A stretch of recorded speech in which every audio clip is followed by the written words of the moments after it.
కొంచెం సెన్సిటివ్ ఉన్న వాళ్ళు చెవులు మూసుకోండి, కొంచెం స్ట్రాంగ్ గా ఉన్న వాళ్ళు వినండి. ఓకే, అడవి వృక్షములో జల్దర వృక్షం ఎట్లున్నదో పురుషులలో నా ప్రియుడు అట్లున్నాడు.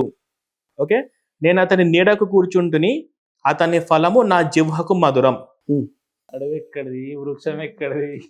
ఇది మీరు నాకు పాస్టర్ గారు నాకు ఇప్పుడు ఇది అర్థం చెప్పాలి, పరిశుద్ధ గ్రంథం కదా. నిజ జీవితంలో బతకండి, ఫోన్లలో ఏందండి ఆన్సర్? నా లైబ్రరీలో చూసుకుంటున్నాను, లైబ్రరీ నేను బైబిల్ బ్యాగ్ లో ఉండిపోయింది. సో చూస్తున్నాను. చెప్పు పరమగీతాలో ఎవరు రాశారు తెలీదు, మీరు చెప్పండి సార్. పరమగీతాలో సొలొమోన్ రాశాడు. తన యొక్క ప్రేయస్ ని ఉద్దేశిస్తూ ప్రియుడు ప్రేయస్ ని ఎలా ప్రేమిస్తాడో దేవుడు తన బిడ్డల్ని అలా ప్రేమిస్తాడు. ఎలా తీయాలి, చిత్రాలు ఎలా తీయాలి, ఈ భాష ఎక్కడెక్కడ పెట్టాలి, అవన్నీ రాస్తారా? ఇప్పుడు ఇవన్నీ మీ దేవుళ్ళు చేశారు కదా, ఇవన్నీ ఫస్ట్ దేవుళ్ళు చేశారు కదా. ఇప్పుడు ఇంద్రుడు ఏం చేశాడు దీనికి? ఇప్పుడు పవిత్ర గ్రంథం అంటారు, దేవుడు అంటారు. ఇంద్రుడు బ్రహ్మ సరస్వతిని ఏం చేశాడు అది చెప్పగలవా? ఇంకా చెప్పకపోతే నేను చెప్పలే అని చెప్పేసి వదిలే. నేను చెప్తున్నాను కదా, నేను చెప్తున్నప్పుడు నువ్వు దుర్భాష మాట్లాడావు. కెమెరా పెట్టాలి, ఎక్కడ తీయాలి అని చెప్పేసి వాళ్ళకి మంచి బ్రదర్, నేను ఆన్సర్ ఇస్తున్నప్పుడు తను చాలా దుర్భాష మాట్లాడుతున్నాడు.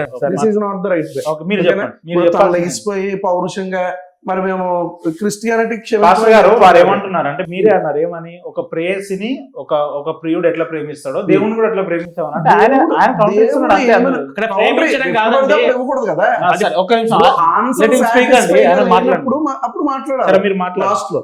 ప్రియుడు ప్రేయసిని ఉద్దేశించి ఎలాగైతే మాట్లాడతాడో ఆ రీతిగా ఆ యొక్క భక్తుడు ఏం చేస్తున్నాడంటే కనుక దేవుడు తన యొక్క ప్రజల్ని ఈ రీతిగా ఆయన ప్రేమిస్తా ఉన్నాడు. ఈ సమయంలో ప్రేయసి కూడా ప్రియుడిని ప్రేమిస్తున్నానని చెప్పి ఆమె తన ప్రేమను వేరే వారి పట్ల చూపించడానికి వీల్లేదు అని చెబుతూ ఆ యొక్క పరమగీతాల గ్రంథాన్ని ఆయన రచించాడు. సరే, అట్లా రచించారు కదా.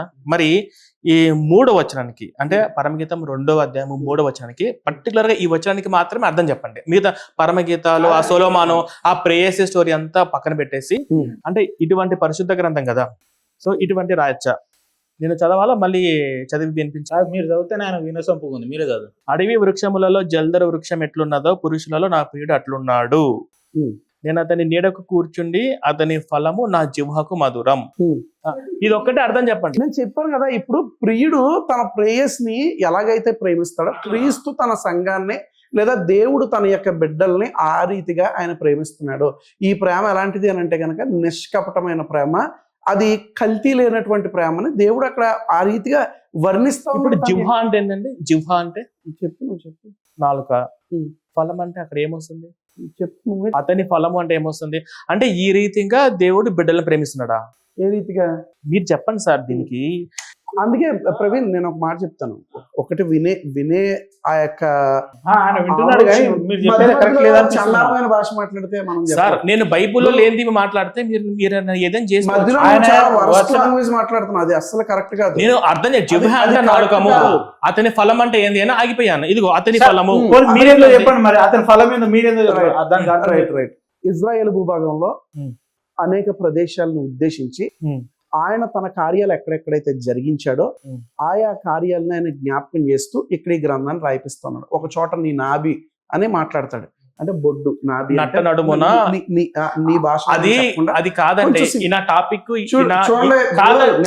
సమాధానం చేస్తే నేను వింటాను సార్, సమాధానం చెప్పకుండా అవుట్ ఆఫ్ టాపిక్ వెళ్ళిపోయి నట్ట నడుము, బొడ్డు, ఇజ్రాయెల్ దేశము, యెహోవాది కాదు కదా. ఇక్కడ ఈ ఫలం ఏంది, జిహ్వ ఏంది, దీనికి చెప్తున్నాను. నువ్వు అడిగిన భాష బాలేదు గనక నేను చెప్పే భాషలో చెప్తున్నాను. ఇప్పుడు ఇజ్రాయేలీలో కొన్ని భూభాగాలు ఉన్నాయి. భాష ఇంపార్టెంట్ కాదు, సబ్జెక్ట్ ఇంపార్టెంట్. అంటే ఏది పడితే మాట్లాడొచ్చా? భాష ఇంపార్టెంట్ కాదు. నేను ఏమంటున్నా అంటే ఏది పడితే ఎలా పడితే అలా మాట్లాడొచ్చు. ఏదో మనం ఒక సొసైటీకి, సమాజానికి మెసేజ్ ఇస్తున్నప్పుడు మన భాష బాగుండాలి. అసలు ధర్మమే దరిద్రంగా ఉన్నప్పుడు భాష ఏం బాగుంది? నేను కూడా అనగలుగుతాను. నీ ధర్మమే భూత ధర్మం అయితే నీ నోట్ల నుంచి మంచి మాటలు వస్తాయి అని నేను కూడా అనగలుగుతాను. కేర్ఫుల్ గా మాట్లాడితే వెరీ కేర్ఫుల్ గా నేను కూడా మాట్లాడతాను. చూడండి, ఇజ్రాయేలీలో ఉన్న భూభాగాన్ని ఉద్దేశించి అక్కడ ఉన్నటువంటి కొండలను ఉద్దేశించి ఆయన మాట్లాడుతున్నాడు. నేను ఈ ఫలానా కార్యం ఇక్కడ చేశాను, సియోను మీద ఈ కార్యం చేశాను, ఆ తర్వాత ఫలానా ప్రదేశంలో ఈ యొక్క కార్యం చేశాను, ఈ కార్యాలన్నీ జ్ఞాపకం పెట్టుకోండి. ఈ కార్యాలు చేయడానికి గల కారణం ఏంటంటే దేవుడు తన పట్ల బిడ్డల పట్ల కలిగినటువంటి ప్రేమ. ప్రియుడు ప్రేయసి పట్ల ఎలాంటి ప్రేమ అయితే కలుగుతాడో దేవుడు తన బిడ్డల పట్ల అలాంటి ప్రేమ కలిగాడు. ఈ యొక్క నువ్వు వాడిన భాష ఏదైతే ఉందో అది ఒక ఎత్తైన ప్రదేశాన్ని ఉద్దేశించి రాసినటువంటి పదాలు తప్ప నువ్వు అనుకున్నట్లుగా ప్యాంట్ లోపల ఉండే షర్ట్ లోపల ఉండే కాదు.